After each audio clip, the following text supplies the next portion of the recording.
Okay, great. Finally, let's talk about building clients in Polkadot. My name is Kamil. I'm working as an engineering manager on the project called Kagome. To understand better what Kagome is, may I ask to raise hands maybe those who have ever tried to spin up your own Polkadot or Substrate node? Great. Then for you, this thing should be familiar. Sorry, just...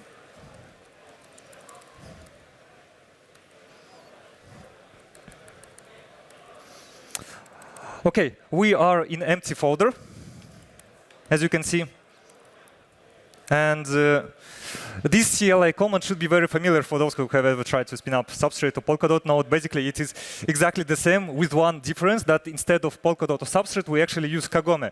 Because Kagome is another client that you can actually use to spin up such kind of nodes. I would like to make a little experiment and check internet connection and check if we can actually synchronize during my talk. So yeah, let it work. And meanwhile, I will talk about clients. So I would like to start with this graph. And in fact, there is a dependency between the number of client implementations that we have in a blockchain network and the risk of consensus failure that we might get. And the more clients we have, the less is the risk. And you might notice one interesting thing is that if we have just single client implementation, the risk is actually very low. And you might think, wow, great, we have just Substrate, so everything should be great, okay, fine. But this is not actually the case, because whenever we have, for example, a new binary for validator, and we should update our binary, so there is a new version of Polkadot coming. This update doesn't happen instantaneously. Instead, for some time we have part of validators running one version of Substrate, and another clients they running another version. And in fact, we have two client implementations. And if there is some inconsistency, for example, of how state transition function works, like WebAssembly works, or some updates to consensus protocol, we might end up with the situation when validators, they cannot agree with the proper state transition and block production can stall. And this is not theoretical. This actually happened multiple times, for example, in Westend, which is a test network. There were issues in Kusama in the past, for example, when single extrinsic actually stopped block production in multiple parachains. And that happened because every parachain, they were actually running the same client implementation which contained the bug. So that's basically having no single point of failure is the main motivation for building alternative clients so that we have more of them. And the more we have of them, the more secure the network is. But this is not the only motivation, because multi-client philosophy also brings more room for innovations and optimizations. We know that Polkadot has a lot of clever ideas, but putting them into code and make them production ready is a very challenging task. And sometimes it requires multiple iterations actually before we can have some feature delivered. For alternative clients, it's a different story, because we see the end state of protocol. We know where to take shortcuts. We see dependencies between different components so that we can, for example, put some execution into parallel threads and therefore boosting performance. Or we just have our own perspective on the protocol and we can optimize a lot of stuff. Another thing is we also bring broader development community into building on Polkadot. For example, if there is some new fancy networking protocol arriving to libp2p in C++ language, we can already take advantage of that by integrating this protocol into Kagome, which is written in C++, and take advantage of that in Polkadot. Okay. Let's try to define maybe client's taxonomy in Polkadot and what we have at the moment. Of course, everyone familiar with Substrate, as I know, as I checked, and many of you tried it.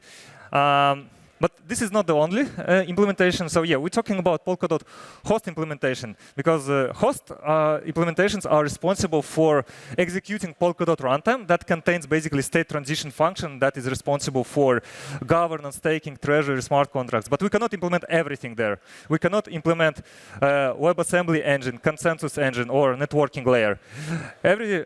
consensus engine and networking and WebAssembly engine. So they create Polkadot host, which other builders, not only Parity, but other builders, they can implement. So yeah, we basically have a lot of Polkadot host implementations.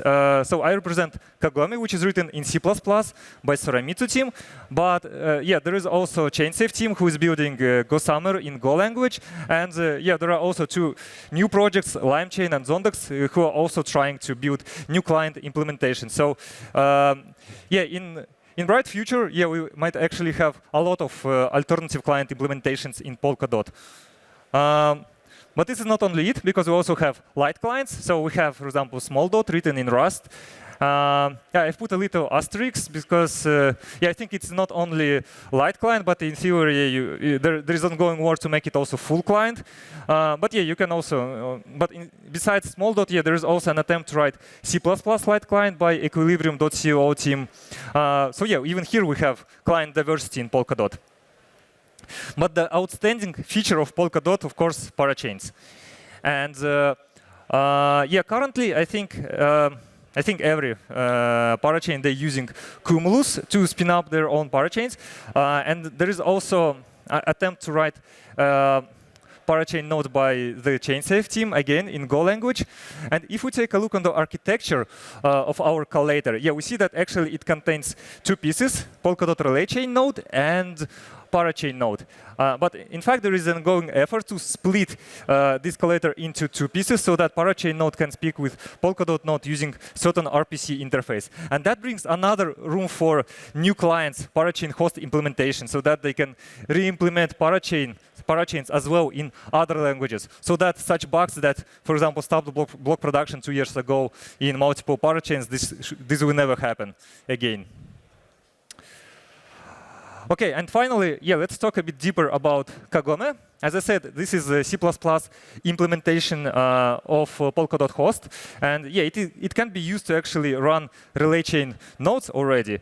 And yeah, it was developed by Soramitsu since 2019, yeah, in collaboration with Web3 Foundation. We received multiple Web3 Foundation grants as well as one treasury proposal. We already have our validator live on Westend. So yeah, if you go to Westend and check validators, we actually have 16, I think, Substrate node and one Kagome node. To my knowledge, yeah, Kagome is the first non-substrate-based validator in Westend. We have majority of features that we need to be protocol compatible. I would emphasize that we are not bug-to-bug compatible with Substrate because we implemented everything from scratch.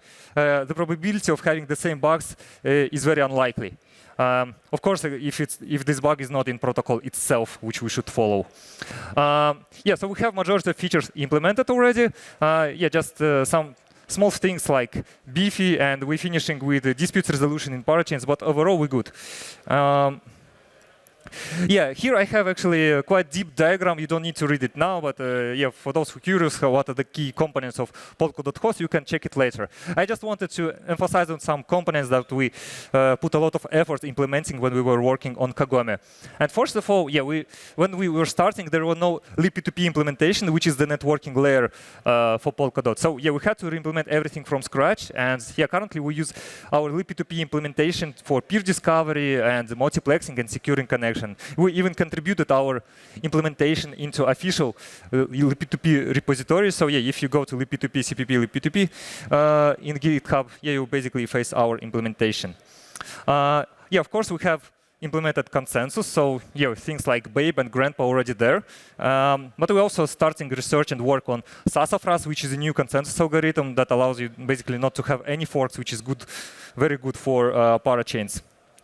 And yeah, the core piece, the core component that we need to interact with parachains is parachain core. So it has four components. So yeah, responsible for backing, data availability, approved distributions, and disputes distribution. In fact, when we were implementing parachain core, we already observed some dependencies between these components, and we noticed that, for example, backing part, which is responsible for executing parachain block and making sure they are valid, yeah, we've put into parallel thread, as well as approval part that is also running in parallel. We also put a lot of efforts to optimize erasure coding library. Erasure coding is the key piece for data availability that is required for sharded systems like blockchain. And when we were starting developing it, we noticed that we could use just Rust library that Polkadot uses at the moment, but instead we could just implement everything from scratch in C++. And because we have guys who are actually working who used to work in game development, so they really can do low-level optimizations, we were able to speed up erasure coding library like twice, both encoding and decoding. And this is important because no matter how fast our WebAssembly execution engine will be that we use to execute blocks, we will always be limited by our data availability throughput. And increasing its throughput is very essential for the blockchain network. And for JSON RPC, I just want to say that we are fully Polkadot JS compatible. And in fact, let's check how is our validator is, how is our node is doing in Polkadot. So, you see, I just spinned it up, and it is already synchronized. We can even go and check how it looks on Polkadot JS. We see. Just give it some time to connect. I hope it will connect. If not, it would be bad. But we already see in telemetry that like how long I'm speaking, like 10 minutes or so. We already can spin up the full node, and then we can interact with it trustlessly without relying on some centralized services. Okay, I'm not sure like why it couldn't connect with Polkadot JS. But as a backup, we actually have already the node that is running remotely. And you can see that it is actually Kagome. So you see familiar interface, Polkadot JS, that you, I think, use every day. But instead of using Substrate, it uses Kagome. Also, I don't know why it is orange, by the way. When you connect to Substrate, it is purple. But anyway. So that was JSON RPC. And another thing that I wanted to talk a bit is Zombienet. Zombienet is a brilliant framework built by Parity team to actually spin up ephemeral network to run various scenarios. So we can check, for example, how runtime upgrades work, or node synchronization. For example, we can test warp sync, disputes, like test when we have malicious validator in the network that sends some disputes, or adding new validator scenarios. But what is cool, because Kagome, as I showed previously, has fully compatible CLI interface with Substrate, it is very easy to integrate Kagome into Zombienet. So that way we are ensuring compatibility with Polkadot. So the code to run Zombienet is really simple. For example, this is basically hello world example. Here we're spinning up relay chain node that has Alice that runs Polkadot binary based on Substrate. And we have Bob that uses Kagome. And we also have one parachain. Let's try to let's try to run it. I'm just using Zombienet because it is simpler. Otherwise, spinning up the entire network, it could be hard. But this is exactly the main purpose of Zombienet, to test your scenarios and spin up networks very quickly. And for us, it's an important tool for actually check compatibility. We even integrate it into our CI/CD process so that we are constantly ensuring that we are actually compatible.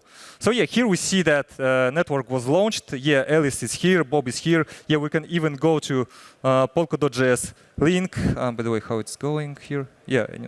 So we see that network was pinned up, and Bob is producing blob, which is Kagome, and Alice also producing block that is based on Substrate. So we see that we actually have compatibility between Substrate and Kagome, and our validators can already work together. And also there is a parachain on the background, so the parachain can also send messages to us.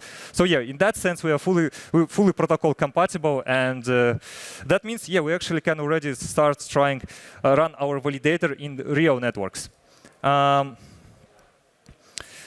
Okay. I hope it was a bit interesting for you, and if you didn't hear about Kagome previously, now you know that. And if you also think that this is important to have multiple clients and you want to support that, there are some things that you can actually do. First of all, if you are a node operator, please consider running Kagome or other alternative clients just to get ready for this multi-client philosophy that comes to Polkadot. It is, as I said, command is very easy. Even if you have Docker, you can try it right now and spin up the node like within several minutes. Or if you have if you want, you also try to run validator. Yeah, I have a little star here because I do not recommend to run it in production network because yeah, we just tested it in Westend. However, if you really if you really want to help us bring alternative clients to production networks like Kusama or Polkadot as fast as possible, yeah, please consider nominate us. We actually spinned up our Kagome validator on Kusama. And if you are a Kusama holder, yeah, you can nominate us. And if we get our way to Kusama validator set, yeah, this will be a great opportunity for us to test our performance and check how compatible we are and how we actually can survive like more than 40 parachains and a lot of transactions. And in fact, if we succeed, Kusama may become the second blockchain after Ethereum, to my knowledge at least, that actually runs multiple clients because no other networks actually have that. There are ongoing efforts in Solana and Ethereum is quite good, but yeah, we do not have this in Polkadot. I think that's all I had for you.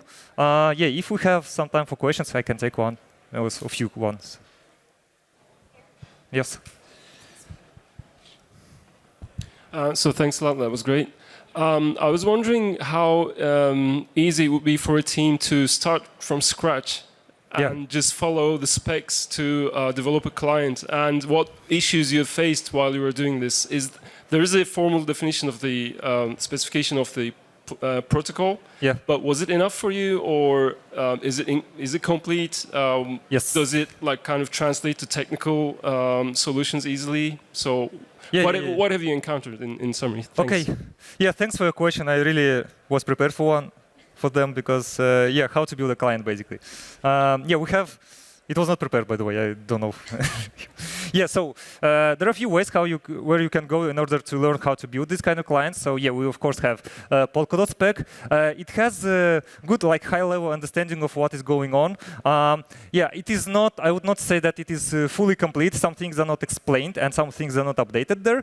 But yeah, there is a team in Web3 Foundation that constantly works on that. And moreover, yeah, we as client implementers, we actually, whenever we notice something that is not consistent, yeah, we try to help them and point them that yeah, you probably should add this or this stuff there.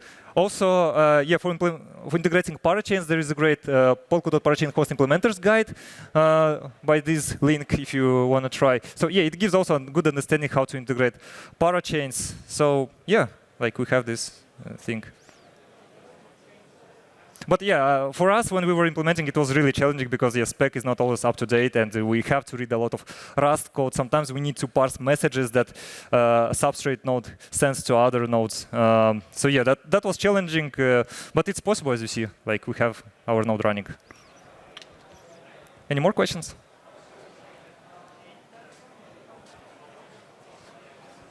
Yeah, our team includes me and maybe more, like 5 other developers, and also we have infrastructure team that helps us spinning up basically CI/CD process. Also, yeah, one QA that helps us to ensure that we're always compatible and feature complete. Okay, I think that's all. Are there any questions? More questions? Okay.